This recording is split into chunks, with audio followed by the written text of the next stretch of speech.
Hi,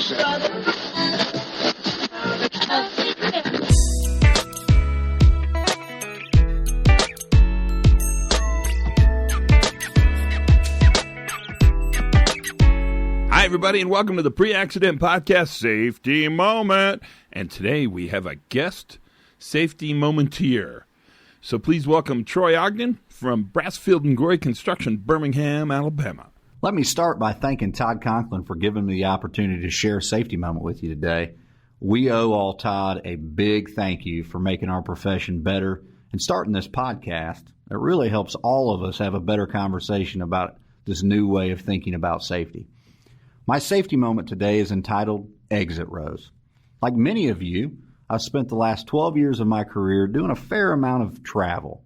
My travel's taken me all over the country, and when you travel a lot, you know it's the little things that make all the difference. That little thing for me is sitting in the exit row. I love the exit row. The exit row is a poor man's first class, and when you are 6'4", you appreciate the extra couple inches that exit row gives you. So I've probably sat in hundreds of exit rows over the years, which means I've heard hundreds of flight attendants give exit row instructions.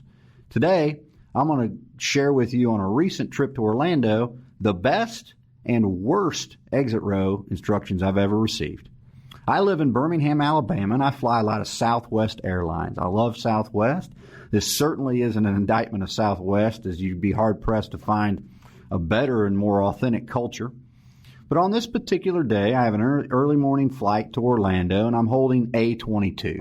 Southwest is open boarding, which means you get to pick any seat on the flight. So being number 22, I'm not overly optimistic of my chances of getting an exit row seat, but as we board, the business class passengers start to go for those early rows, and lo and behold, heaven opens up, and it's just me in the exit row. Now, if you fly Southwest at all, you know that there's one seat in the exit row that's better than all the other seats. On the right side of the plane, they've actually removed the window seat in front of the exit row, which means you literally have no one in front of you. That actually is the best seat, and that's my seat today. And that little detail matters in this story. So I get comfortable as the other passengers board this morning flight, and the flight attendant approaches the exit row. Let's call her Nancy. Nancy gets our attention and gives the following instructions.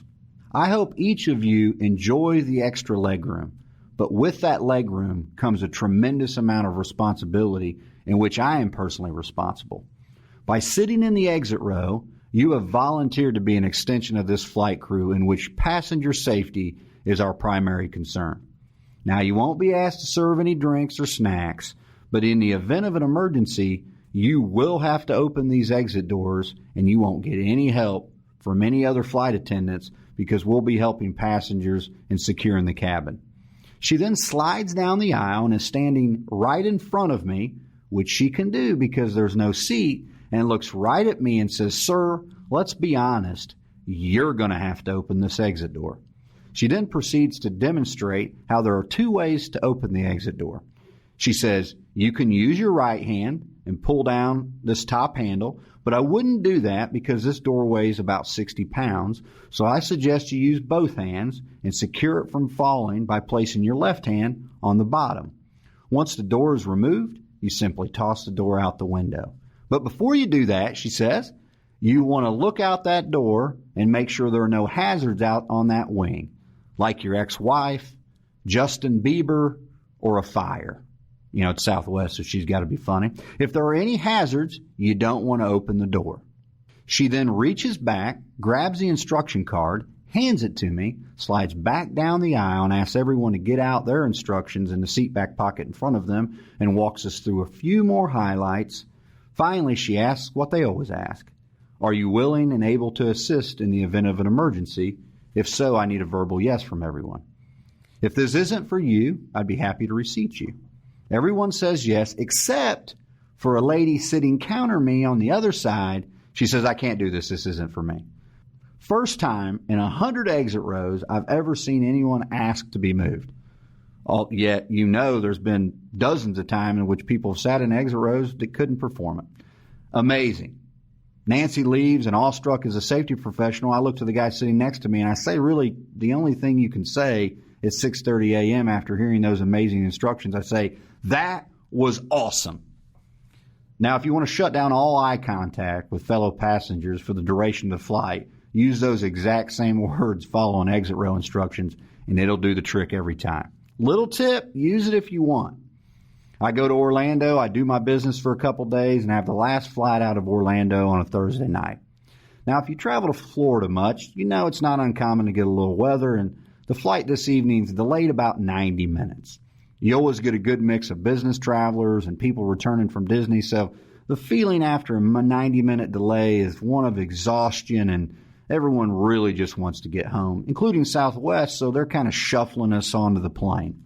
Same deal, I'm in the A group, always looking to get the exit row. I told you I love the exit row, and lo and behold, the good Lord is shining his favor on me this week, and the business travelers slice off, and I get the exact same seat. I take my seat. New flight attendant. I hadn't really thought about Nancy all week, so now I'm like, well, let's see how this one's going to go. Let's call this new flight attendant Bob. Bob approaches the aisle and says this: the FAA requires us to get a verbal yes from everyone sitting in the exit row. Everyone's like, yes. Then he says, if you need any information on how to open the door, the information's available in your seat back pocket. And he leaves. Then it hit me like a 2x4 across the face.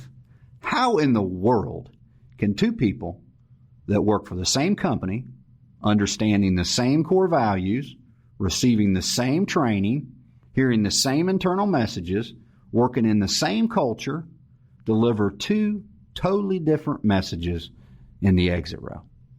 Well, if we're honest, we probably don't have to look very far in our own organizations to find this exact same phenomenon. And I think the answer lies in their perception of why.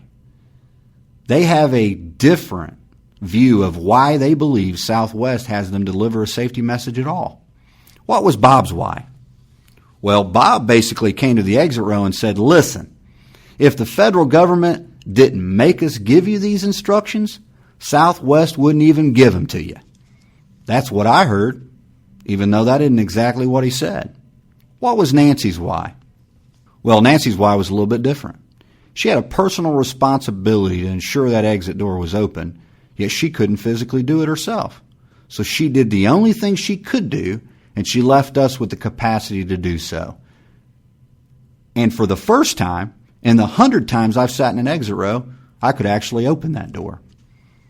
Now let me land the plane for us in the safety profession for a minute.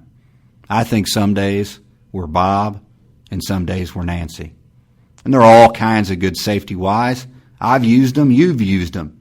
Sometimes our safety why sounds like this: we have a regulatory obligation. OSHA, MSHA, a dozen other agencies are all going to fine us if we break the law. And we follow the law. It's the law.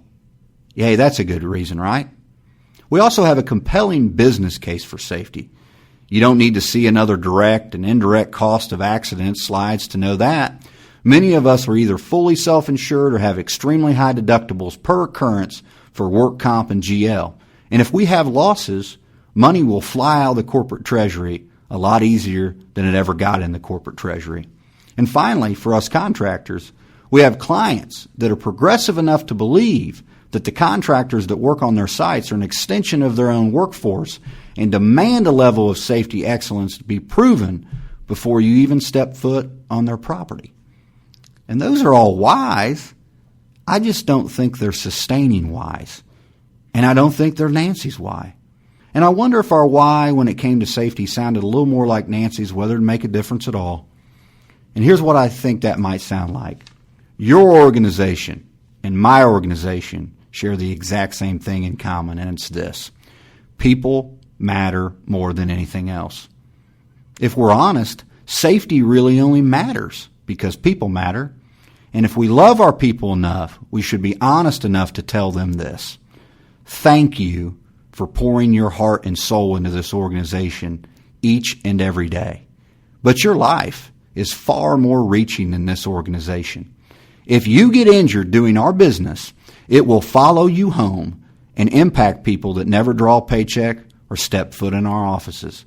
If you want to know who those people are for you, pull out your smartphone and scroll through the last dozen pictures. You'll find them. That impact on those loved ones can never be measured on an Excel spreadsheet, an OSHA DART rate, or an EMR. Therefore, we've designed a safety and health system that we believe, if executed well, will limit the number of severe injuries that ever have to follow anyone home. I don't know why you do safety in your organization, but I do know this. The why you do what you do is crystal clear to the people sitting in your exit row. Wow, what'd you think about that? Troy, thank you, my friend. That was Troy Ogden. He's the Corporate Safety Director for Brasfield Gorrie Construction in Birmingham, Alabama. That's the safety moment for today. As always, learn something new every day. Have a lot of fun, will you? And for goodness sakes, be safe.